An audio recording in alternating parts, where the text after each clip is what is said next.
And we are back for week 6 transactions. Oh, jeez, what is that static noise coming from White Ferret over here? Oof, my bad. Hey guys, it is me, White Ferret 21, back for week 6 transactions. And yeah, I'll just get right into it. Sure, yeah. I guess, do you want to say something about this transaction? As I traded Crooked Owl for Mammoth Swine with Shadow. Do you want to say something before I explain why I did this? Or Sure, yeah. So, personally, I think Mammoth Swine is a lot better in the format than Crocodile is, but there are certainly a few trade-offs with each one. Obviously, with Mammoth Swine, what you're wanting there is the ground and ice stabs that it has, which give it tremendous coverage. Mhm. Like, there are very few resists to it, which it makes it good in standard play. And then in draft, it's just like those strengths are just magnified because obviously your opponent is limited into what resists they might even have to Mammoth Swine stabs. yeah, Whereas with something like Crooked, you want it for its great dark type stabs that it has, in addition to Earthquake, like Knockoff and Pursuit. And you can also run fun sets like Moxie Sweeping with Scarf and stuff like that. But overall, I think that just because of the coverage that Mammoth Swine has just by running its 2-stat moves, like just that power that it gets, while also having very few resistances, just like makes it stronger in draft, in my opinion. yeah, In my opinion, so I think this is a good trade for you. yeah. I will say, like, I know that Shadow didn't actually have a dark type before this. That's something to know on his team. He didn't have a single dark type on his team, which Crooked Owl does fit that role for him. A really good dark and ground type. I just didn't find success with it this season. I guess it just didn't synergize with my team. And honestly, I love Mammoth Swine. That thing is a monster. And I just feel really comfortable using it a lot more than Crooked Owl. So I think both of us benefited in the trade. Maybe one more than the other, but like, I really do like Mammoth Swine to fit on the team. It gives me priority ice shard, which is amazing. Ice shard's amazing in this format, honestly. And as you said before, ground plus ice stab is just insanely difficult to switch into. There's not really many good checks to it. I mean, like, there's like Cofagrigus. You gotta have a really bulky water type, like extremely defensive bulky water type, I guess. Yeah, or like a Room Wash or something like that would be like the optimal thing. But or even like a Suicune or something like that. And I guess, and then Bronzong. That's pretty much what you got there. It's not much else other than really that can really check Mammoth Swine. So I really like that for my team. I'm sure Shadow loves Crooked Owl for his team. I think it fits his team pretty well too. Especially since I think he said something about how he didn't really like Mammoth Swine. I guess he wasn't having success with it. So we both traded our mons that we just didn't find really success with it. And hopefully Crooked Owl does well with Shadow, and hopefully Mammoth Swine does well with me for the rest of the season. Still a lot of games left in the season, so plenty of time to make up the time with these transactions. So yeah, the one hole that this does leave in your team, though, is kind of the lack of a dark type. Well, right? Let's see in a second. As definitely not a segue. As we actually, I end up dropping Volbeat for Absol. What do you think about this before I say why I did this? Yeah, the one I'm not gonna lie, I don't know too much about Absol. The main thing that I know about it is that, like, you know, it gets, like, you know, the knockoff, Sucker Punch Pursuit, and then SD. Mm-hmm. It gets Super Luck, which is cool, as its ability, which is higher crit rate. Yeah. But honestly, that it clicks stab dark moves. Yeah. Well, so what Absol for me? Well, obviously I was missing a dark type, right? And honestly, I wasn't really finding Volbeat really success with this season.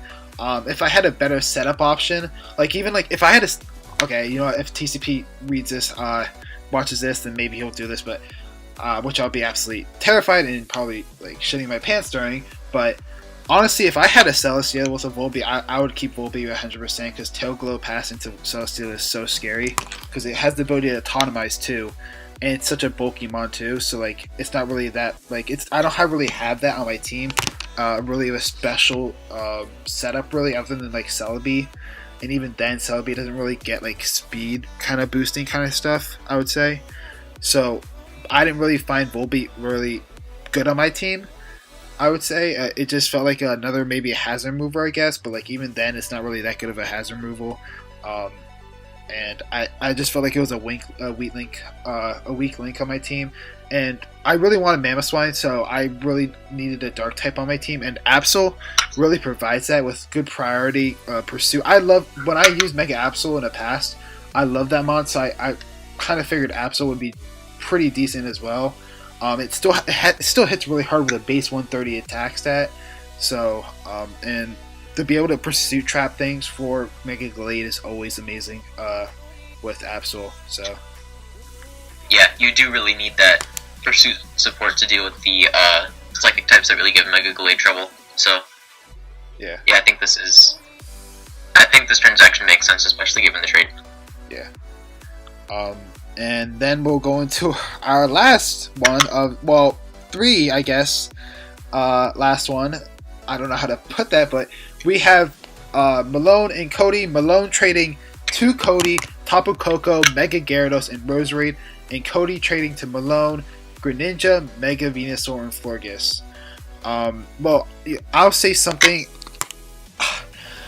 I know Malone wasn't feeling that comfortable with his team, and I felt like I did know that like because of the team, the way it was built, he was forced to bring Latios defensive, which is not really what you want to force in Latios to be. But I don't know how, like, in my point of view, I don't know how you really could trade Tapu Koko, because it's just a fabulous mon in this draft, especially for something like a Mega Venusaur. Like, I really would have preferred the Tapu Koko. I could see why he did it, but like, I just don't really agree with it as much. You know what I mean?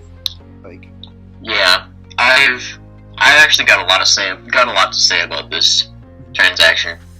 So week 6, I had to play Malone. Like 3 main mons on his team that were giving me a lot of trouble and that I had to prep for a lot. So I'm just like, thank God.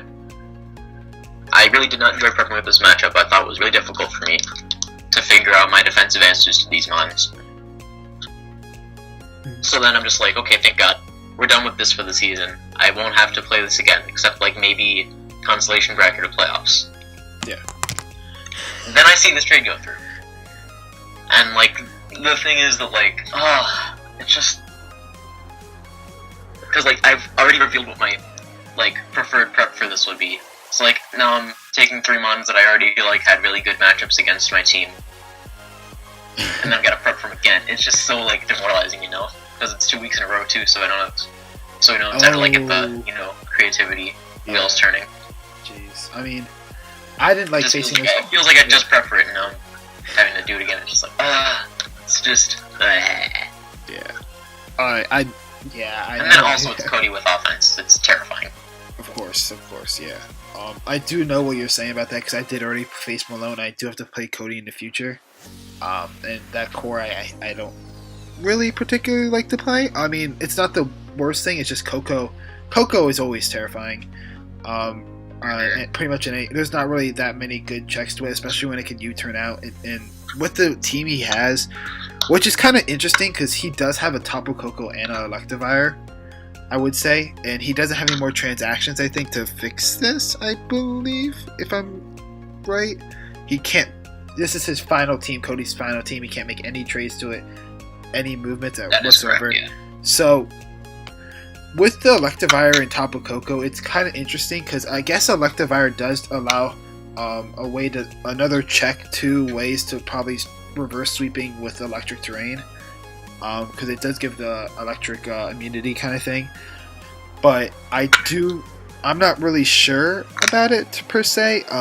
He does have a good amount of levitators and flyers, but they're not really that defensive, I guess, except for like Latias. Like his immunities or resist to ground type moves right now, I guess Mega Gyarados before Mega Evolve, right? And then Latias, which is pretty much his only really good check to it, Archeops, which is frail, and then there's Swellow, which is frail. So I mean, I think I love the Coco because Coco is just one of the best mods in the format. And Cody's going to be absolutely a monster with it. But both of them, I think, gained a lot. Both of them lost a lot in this transaction as well. In the fact that they gained a lot more weaknesses, I would say, in this transaction as well. So, from like Malone's side of this, I feel like we haven't covered as much. Yeah. I mean, like, I think on paper he certainly loses power with this trade. Yeah. Right. Like, I think his team on, like, just if you look at the power level of the mods that got traded, just like in general, his team looks like it's weaker to me anyway. Yeah. But like, if the old team is not working if the old team just wasn't working for him, which it didn't seem like, he was having the same success as he was last season, then I totally see, like, trying to get a change. Like, you got to change something instead of just like, yeah, it isn't working, right? So. Yeah, I agree too.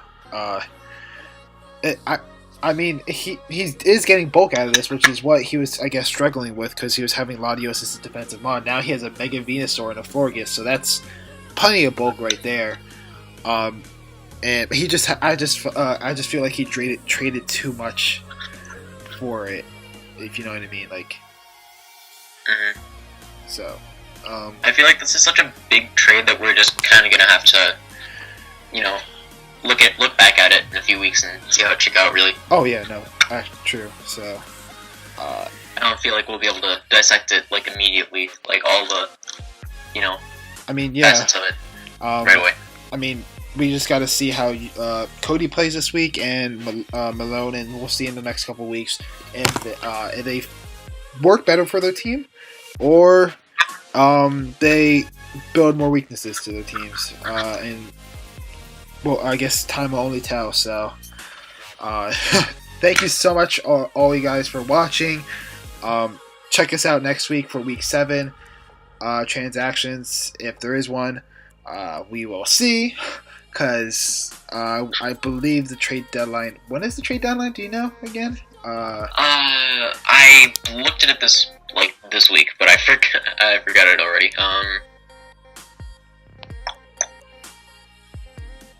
I don't see it anywhere.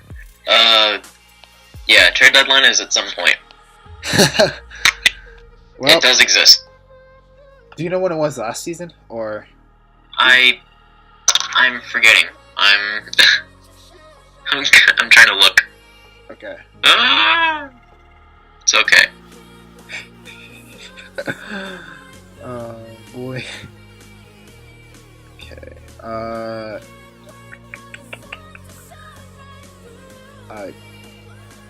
Taking a guess, it's like around week 8, 9-ish. But that's just a guess, I would say. So.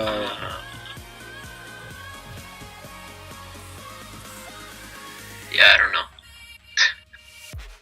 You don't know? Okay.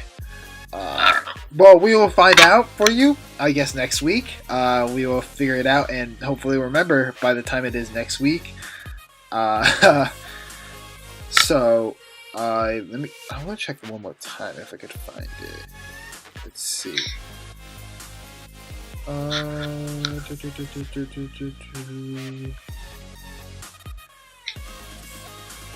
No, it's fine. Let's just end it. I believe it's week 9 is the last week, I think. Like week 9 into week 10. You know what I mean? I think that sounds like it could be right. Yeah, so that means we don't have many transaction videos left, so we're going to make the most of them. And yeah, just check us out, I guess, next week. Bye!